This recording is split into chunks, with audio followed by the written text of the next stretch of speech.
이 룻기 2장에 보면은 이제 이 룻과 관련된 묘사 중에서 이 은혜라는 단어가 사용이 되는데요.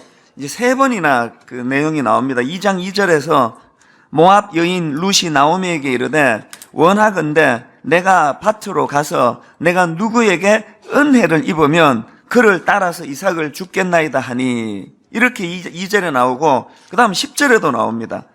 룻이 엎드려 얼굴을 땅에 대고 절하며 그에게 이르되 나는 이방 여인이거늘 당신이 어찌하여 내게 은혜를 베푸시며, 여기도 은혜가 나오고요.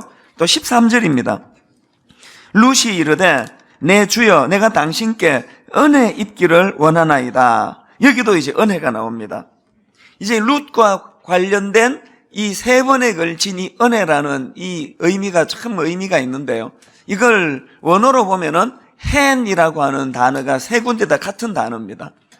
그런데 이 hand이라는 단어가 은혜라고 하는데요. 이 단어가 구약 성경에 제일 먼저 나온 데가 창세기 6장 8절입니다.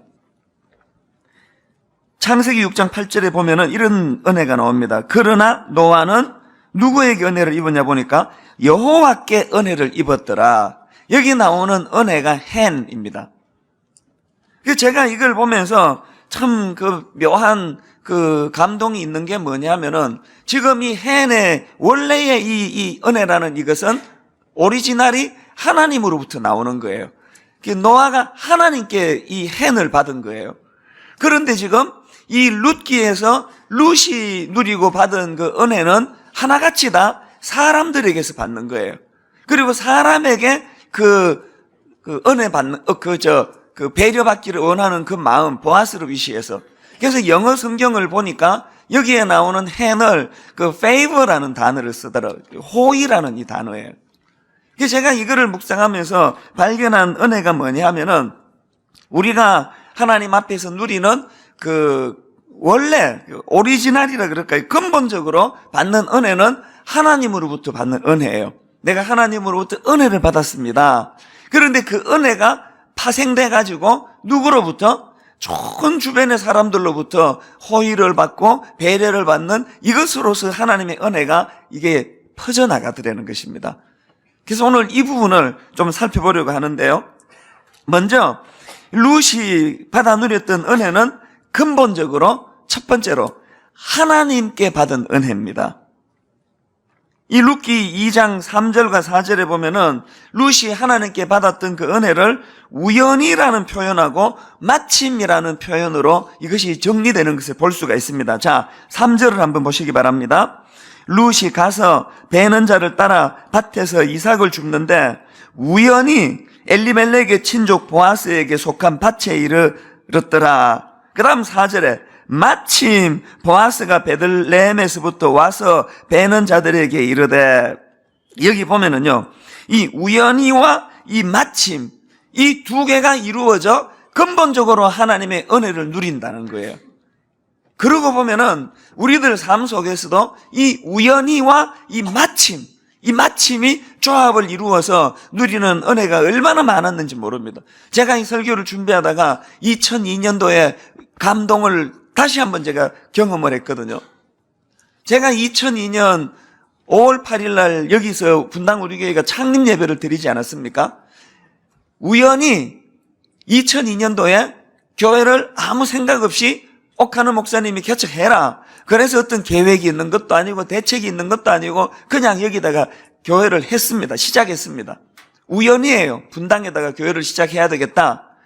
그랬더니 바로 그 즈음에 송림중고등학교가 그때 야탑에 있었습니다. 여기 있는 게 아니고 야탑에 있었는데 우연히 송림중고등학교가 분당 우리 교회를 배려하고 이 교회가 강당이 필요해서 옮긴 게 아니고요.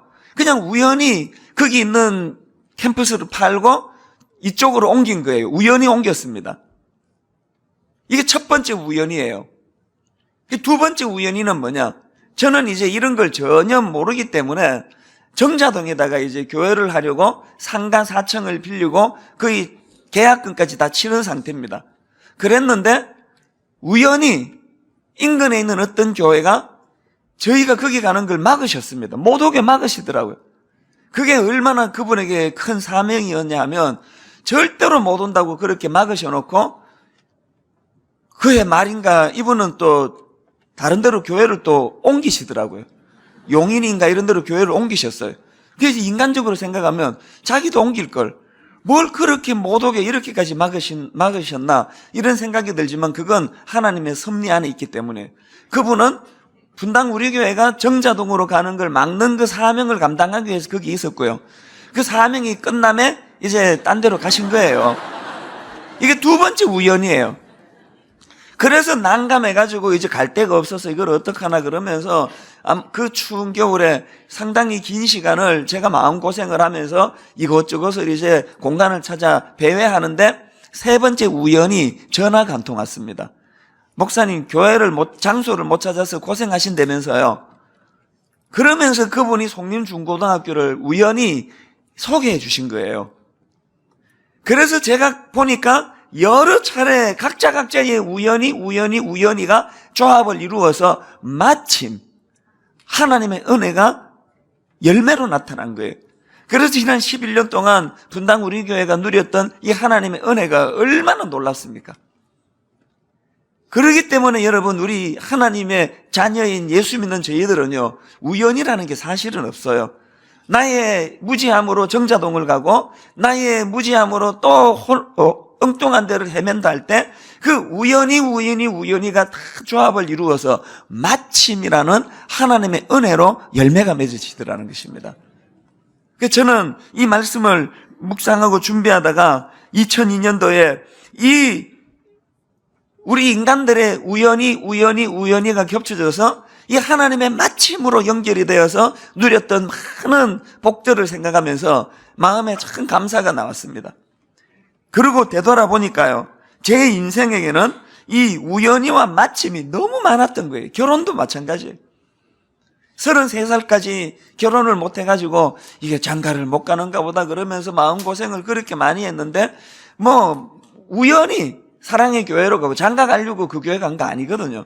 그 우연히 사랑의 교회로 발걸음을 옮겼고 거기서 옥하는 목사님을 만났고 마침 유아부 교사로 있는 그 자매를 유아부 전도사님이 소개를 해줘가지고 그렇게 결혼이 되자니까요. 2달 반 만에 만나고 2달 반 만에 결혼했습니다. 여기 수많은 지금 결혼을 놓고 오늘 기도하시는 분들에게 제가 누렸던 이 우연이로 2달 반 만에 결혼하는 은혜가 있기를 바랍니다. 제가 9월 4일 날 만났기 때문에 비슷해요. 그리고는 12월 1일 날 결혼했거든요.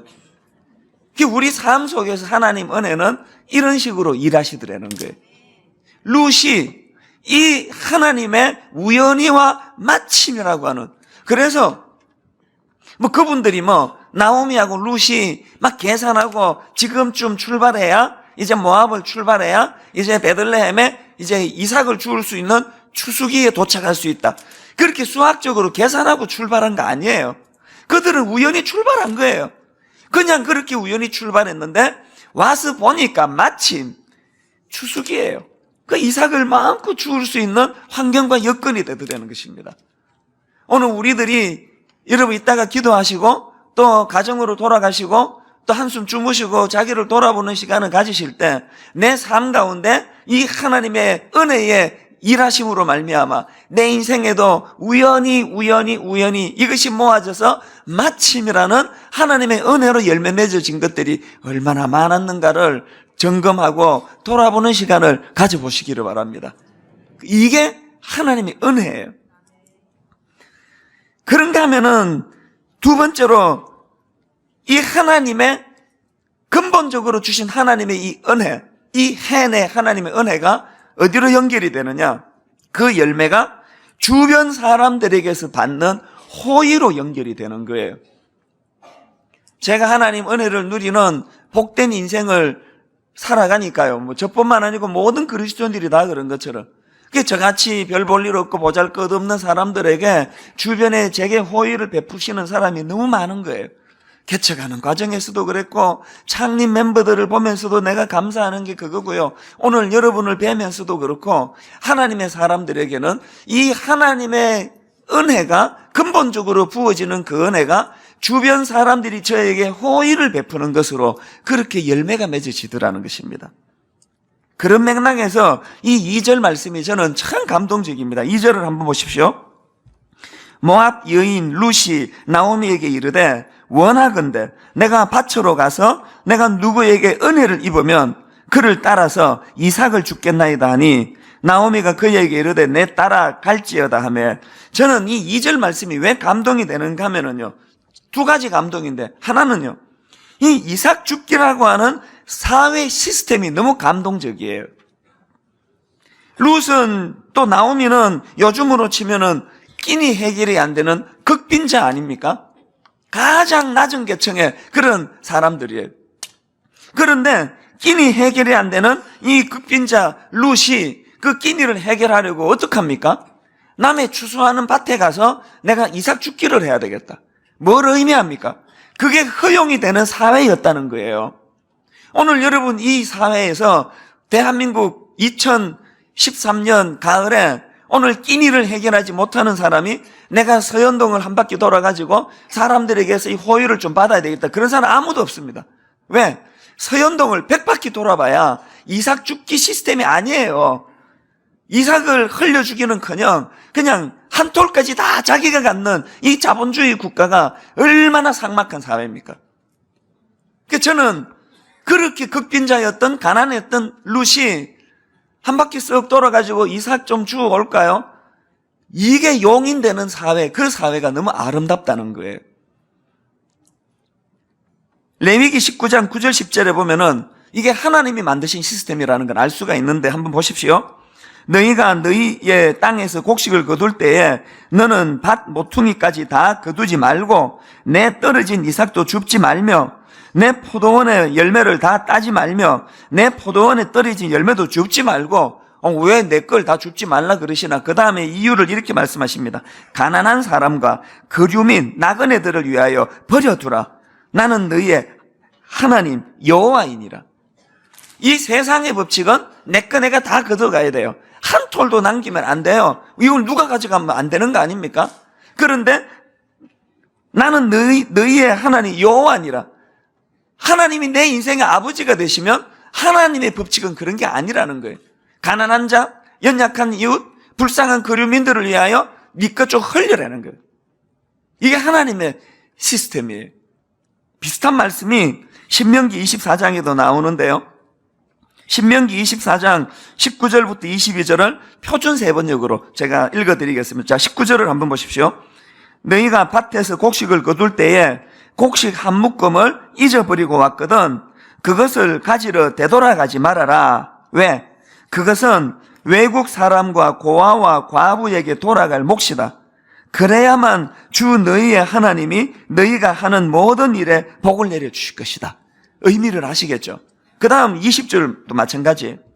너희는 올리브 나무 열매를 딴 뒤에 그 가지를 다시 살피지 마라. 혹시 안 딴 게 뭐 없나? 그 살피지 말라는 거예요. 왜? 그 남은 것은 외국 사람과 고아와 과부의 것이다. 21절도 똑같습니다. 너희는 포도를 딸 때에도 따고 난 뒤에 남은 것을 다시 따지 말아라. 그 남은 것은 외국 사람과 고아와 과부의 것이다.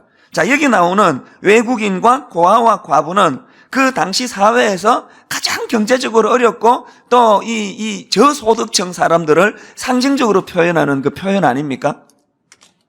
이렇게 어렵게 사는 사람들을 배려해야 된다는 이 말씀을 몇 번에 걸쳐서 강조하신 다음에 그 이유를 22절에서 이렇게 설명하십니다. 왜 그렇게 해야 되느냐? 너희는 이집트 땅에서 종살이 하던 때를 기억하여라. 내가 너희에게 이런 명령을 하는 까닭도 바로 여기에 있다. 무슨 의미인지 아시겠죠? 네도 어려웠던 시절을 기억해야 된다는. 네가 그렇게 이집트 노예로 어려운 생활을 할 때 네 주변에 누군가가 너에게 호의를 베풀어서 네가 그 혜택을 받고 여기까지 왔다면은 이제 너가 밥을 먹고 살만하면은 너도 내 주변 사람을 되돌아보아야 한다. 이게 하나님 나라의 시스템이에요. 그래서 이 하나님 나라의 시스템이 작동이 된다 할 때는요, 경제적으로 어려운 분들은 어떻게 하면 됩니까? 그냥 서현동 한 바퀴씩 돌고 오면 돼요. 서현동 한 바퀴씩 돌고 오면은 식당 하는 분들은 식당 하면서 남겨진 그 뭐 먹다 남은 거 말고 이거는 고아와 과부와 나그네를 위하여. 그래서 식당 앞에다가 그냥 이삭 죽게 할 수 있도록 뭔가를 좀 거기다가 깨끗한 그곳에다가 마련해 놓고 있고. 저는 참 감동적이었던 게요. 안식년으로 LA 가 있을 때 그때 98년, 99년도에 미국발 세계 경제 공황이 올 그때, 위기가 올 그때예요. 제가 출석하던 그 교회가요, 큰 교회였는데 교회 마당에 그 쌀포대, 그래서 예배 드리러 올 때 성도가 누구라도 미국에 가면은 이제 한국 쌀 요게 몇 킬로, 8킬로인가 그렇게 크지도 않아요. 예배 드리러 올 때 경제적으로 여유가 있는 분은 그 쌀포대를 갖고 와서 그 장소에다 그냥 두고 가요. 그리고 예배 마치고 가시면은 누구라도, 어떤 성도라도 그 쌀이 필요한 분들은 또 그걸 갖고 가세요. 그래서 제가 우리 교회에서도 이걸 좀 어떻게 이런 걸 좀 해볼 수 있을까 지금 고민하고 있는 거예요. 누구라도 내게 여유가 있으면 이삭을 거기다 떨어뜨려 놓고 가고, 누구라도 그것이 필요하면은 그것을 또 가지고 가고. 이게 하나님 나라의 시스템이에요. 오늘 하나님께서 우리에게 복원해 주시기를 원하는 것, 이게 이삭 죽기예요. 이게 참 그 사회의 시스템이 너무 부럽고요. 그런가 하면은 또 하나 2절 속에서 부러운 게 뭐냐면은 보아스처럼 실제적으로 하나님이 원하셨던 그 이삭 죽기를 실천하는 사람들의 모습이 감동이에요. 왜냐하니까 지난 주일 말씀드린 거 기억나시죠? 이 룻기는 사사기를 배경으로 합니다. 그 사사기는 그 당시에 하나님 없이 또 왕 없이 살던, 속에는 옳은 대로 그렇게 하던 사회다 보니까 사람들이 몰인정하고 무자비하고 자기 욕망으로 그냥 짐승 비슷하게 살아가던 그런 사회예요. 살벌한 사회예요. 그런데 그런 살벌한 사회 속에서도 보아스처럼 또 그 주변의 사람들처럼 이 하나님의 이삭 죽기를 실천하는, 성경을 보면은 보아스는요, 하나님이 명하셨던 것보다 훨씬 더 넓게 허용하는 범위가 더 큽니다.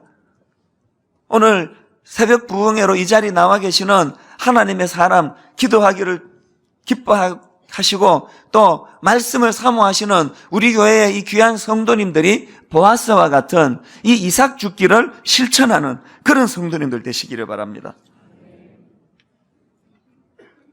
사사기하고 룻기가 한 세트라고 지난주 말씀드렸는데요. 이 사사기와 룻기를 살펴보면은 여기에 참 묘한 차이점이 나타나요. 어떤 차이점이 나타나느냐면은 우선 사사기에는 영웅들이 많이 등장합니다. 삼손을 위시해서 놀라운 영웅들, 그리고 그 영웅들이 하나님 없이는 도저히 설명할 수 없는, 믿겨지지 않는 기적을 많이 베푸는 게 사사기예요. 그런데 룻기는 차이점이 뭐냐? 영웅이 등장하지 않습니다. 평범한 소시민들이 등장을 해요.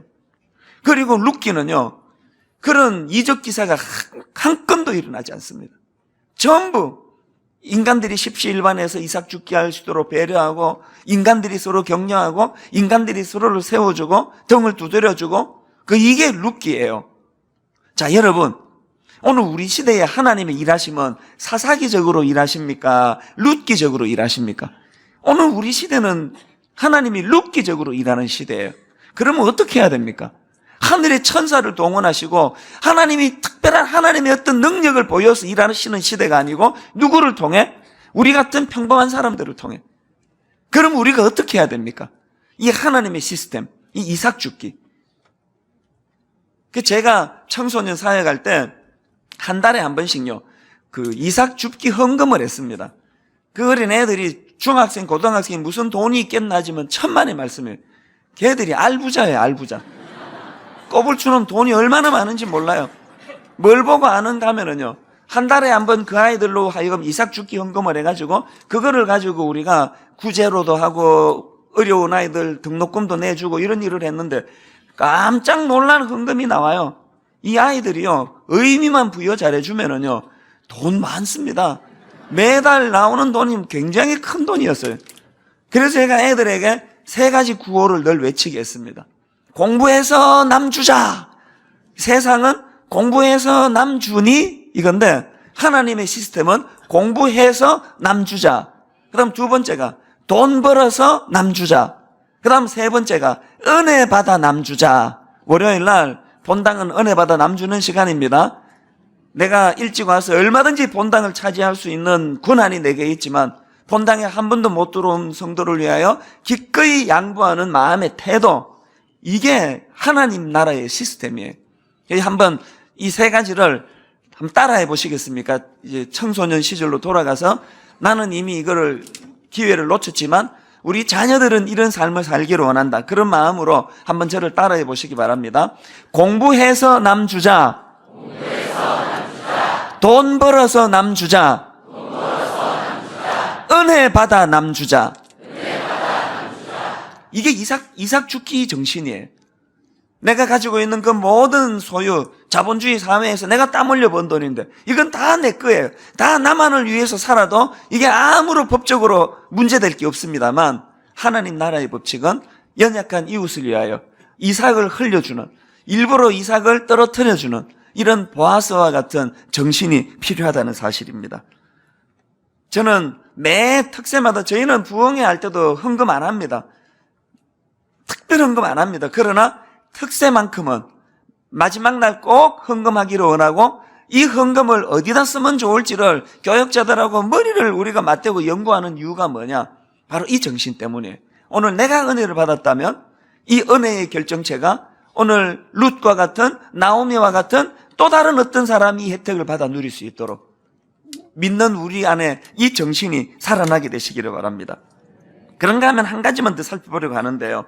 이렇게 앞에서 제가 룻이 누렸던 하나님의 은혜는 근본적으로 우연히와 마침으로 그렇게 설명되는 하나님으로부터 받는 은혜가 있었고, 그런가 하면 그 은혜가 내 주변 사람들이 내게 호의를 베풀어주는 그런 형태로 나타났다고 말씀을 드렸는데, 그러고 보면은요, 우리가 하나님의 자녀로서 하나님의 은혜를 받아가지고 좋은데 취직도 하고 또 뭐 경제적으로도 넉넉해지고 이런 축복들은 다 부스러기 축복이고요. 내가 진짜 이 하나님의 은혜, 해의 은혜를 누린다면 그 열매는 만남의 축복으로 연결이 된다는 거예요.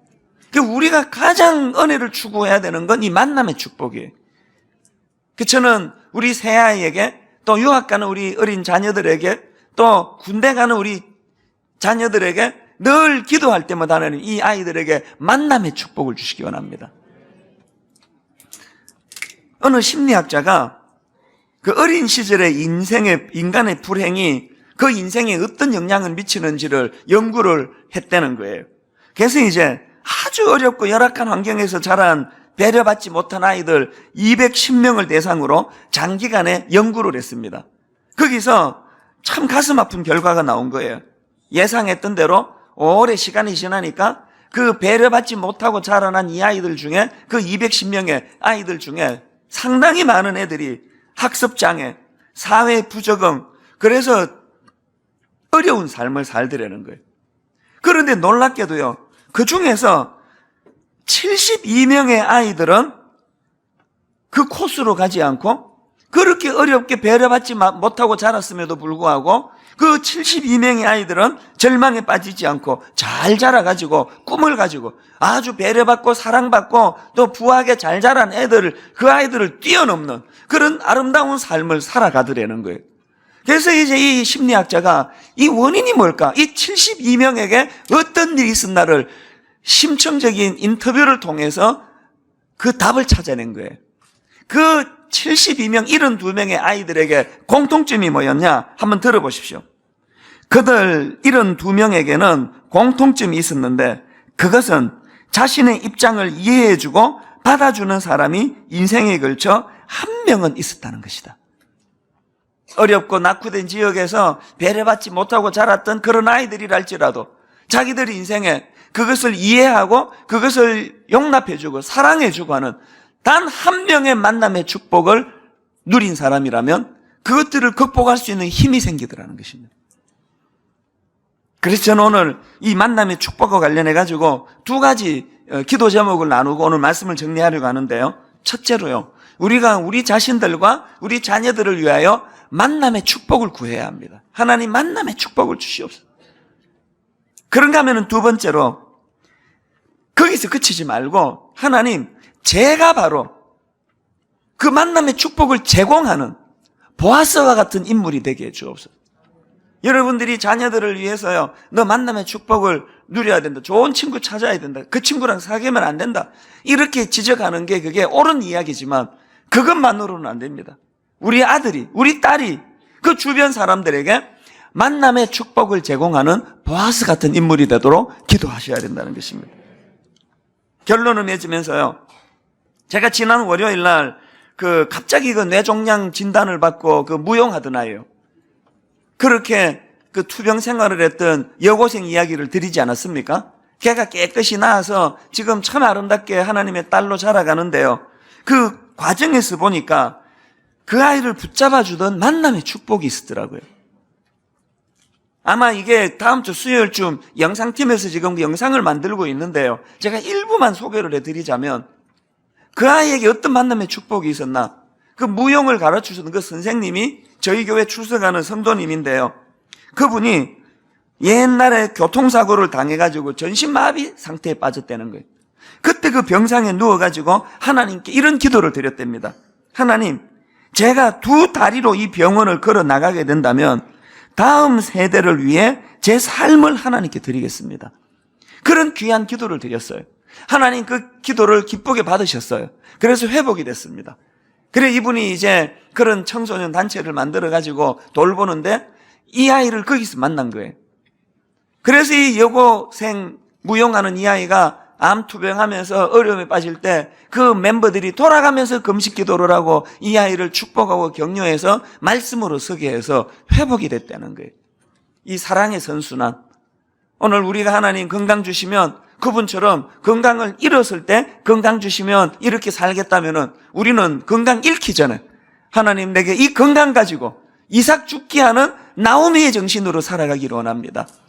이런 결단이 이 새벽에 있기를 바라고요. 한 주일을 정리하고 결산하는 토요일 날 하나님, 내가 받은 이 수많은 은혜가 이 새 구호로 요약되기 원합니다.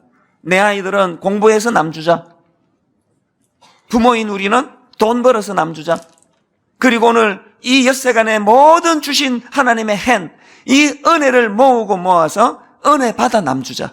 내가 은혜 받은 것이 내 주변에 그 어떤 사람이 은혜의 혜택을 누리는 그 물꼬로 연결되는 것, 이게 신앙인 줄로 믿습니다. 자, 이제 오늘 여러분 이 말씀을 가지고요, 어제 이 찬양을 부르는데요, 나의 가장 낮은 마음 주님께서 기뻐하시고, 저는 이 찬양이 이렇게 파워풀한 찬양인 줄은 몰랐습니다. 하나님께서 겸손히 낮아지는 그 자리에 진실로 겸손한 삶을 살기로 결단하며 부르는 거기에 찬양의 능력을 주시는 줄 믿습니다. 이제 우리 다 일어나셔서 오늘 말씀을 가지고요, 하나님 저에게도 보아스처럼 가장 낮은 마음으로 겸손히 이삭 죽기를 실천하는 하나님의 아들, 딸 되기 원합니다.